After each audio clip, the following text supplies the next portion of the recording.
Let's go right into our case. So there was a motion for reconsideration, new lawyer for the petitioners. Na final mo to ang katong unfavorable resolution or judgment sa Court of Appeals. Kay wala ma-action ni sa previous lawyer or the reason what akabalo.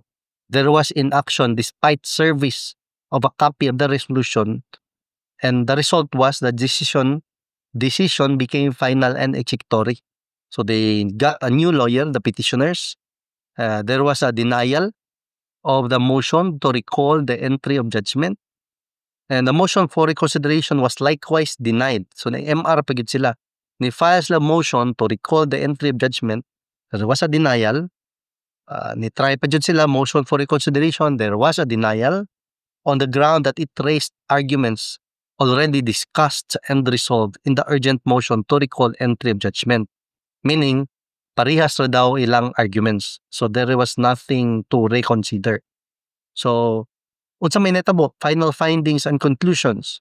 Thus, it is clear that the applicant must prove not only his open, continuous, exclusive, and notorious possession and occupation of the land, either since time immemorial, meaning sa una pa jud kayong panahon, or for the period prescribed therein. But most importantly, mo niyang nalimtan, he must prove that the land is alienable public land. So mo niya tong learning, no? So this is a co-learning channel. So this is our learning, that he must also prove that the land is alienable public land. So dapat he must prove his osenko, open, continuous, exclusive, notorious, possession, cultivation, occupation, no? Kanina mga words, in the concept of an owner, and he must prove that the land is alienable public land. In this case, no, in the case at bar, the petitioners failed to do so.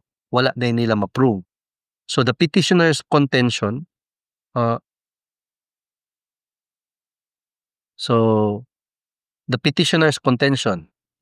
that the Republic is now barred from questioning the validity of the certificate of title issued to them, considering that it took the government almost 18 years to assail the same, is erroneous. 18 years good, nananimong titulo, nabaligya na siguro ni, nabuak-buak na, nanay mga nakapalit sa portion, unya makancel after 18 years imong titulo. Common magug ko makadungog anino nga, nanay titulo, daog na mi, imo na feeling. Not all the time. Okay? So, 18 years to assail the same. Sa gobyerno, wala mo prescribe, no? It is a basic precept, no? Basic principle, basic legal principle that the prescription does not run against the state. Mo na siya kung order sa court of general default sa court of first instance or regional trial court. In these types of proceedings, kailangan na initial hearing to establish the jurisdictional facts of the case, you mark your exhibits, introduce your evidence to establish jurisdiction. And once there is that order of general default, except dyan na against the state and except those parties nga naka-enter sa ilang appearance as oppositors, no?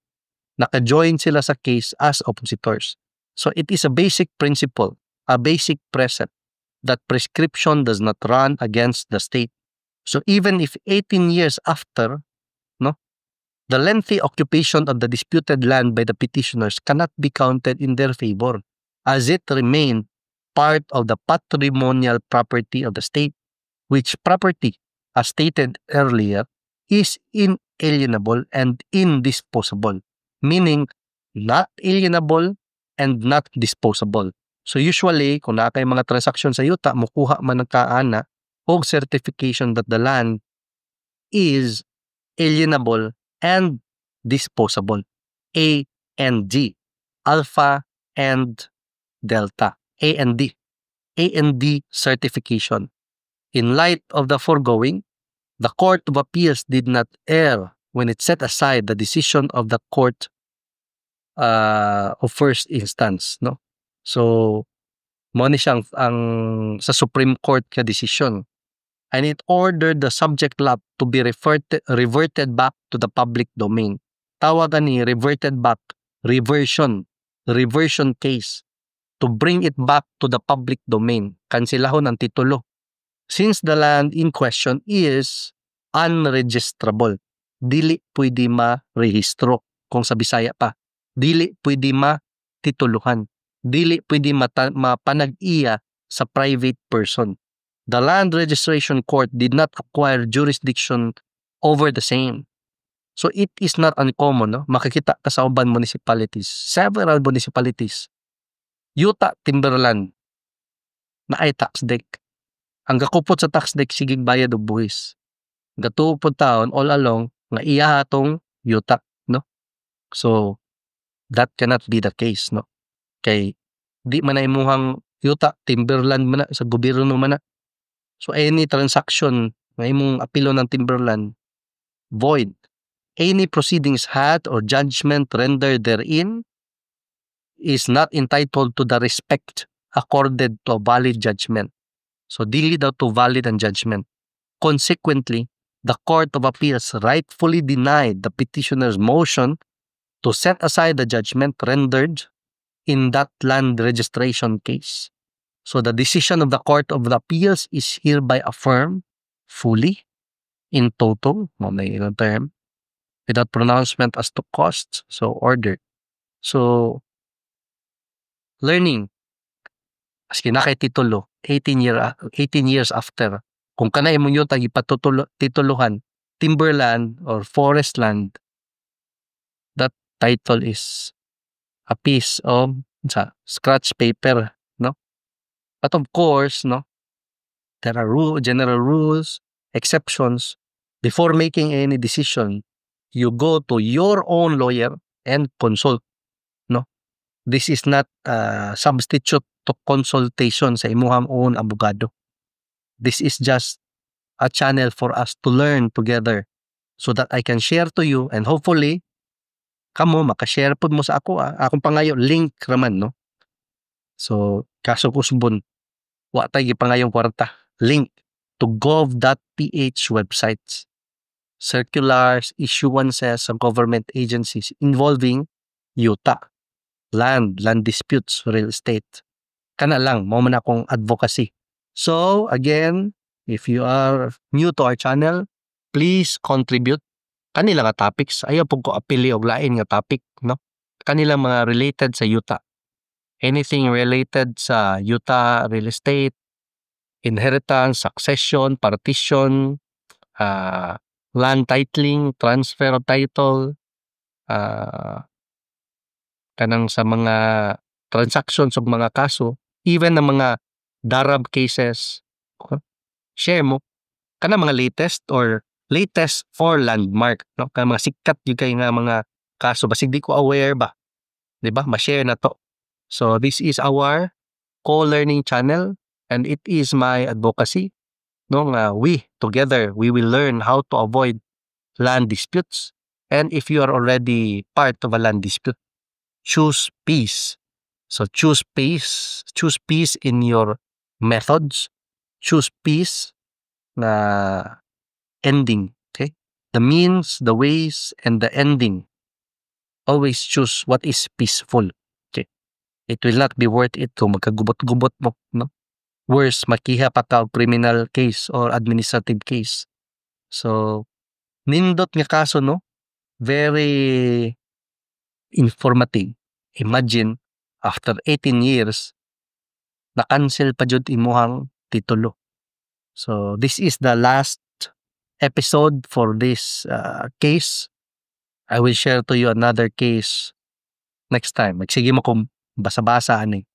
These are the cases that I try to track, try to monitor, I try to collect, no? And of course, unsa na ani, I try to share. Di man ni maprinda.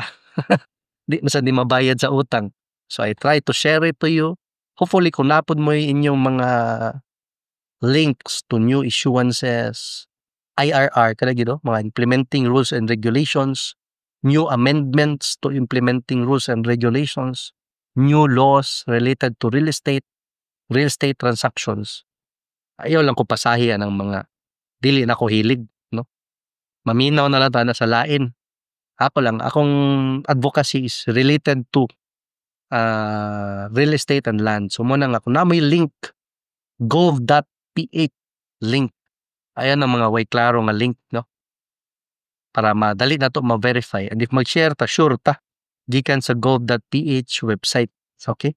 So, have a great day and I'll see you sa next episode. Pohon. Okay? Last episode ni for our case and very informative.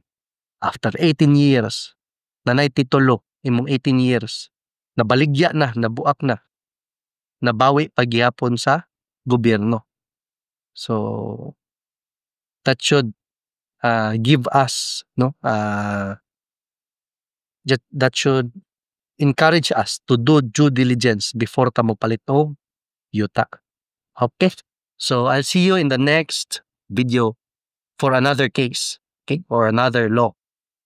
So, share kung sa inyong mga bagong updates. And this is my email address, johnruslaw@gmail.com, Juliet Alpha November, Romeo Uniform Zulu, Lima Alpha Whiskey @gmail.com.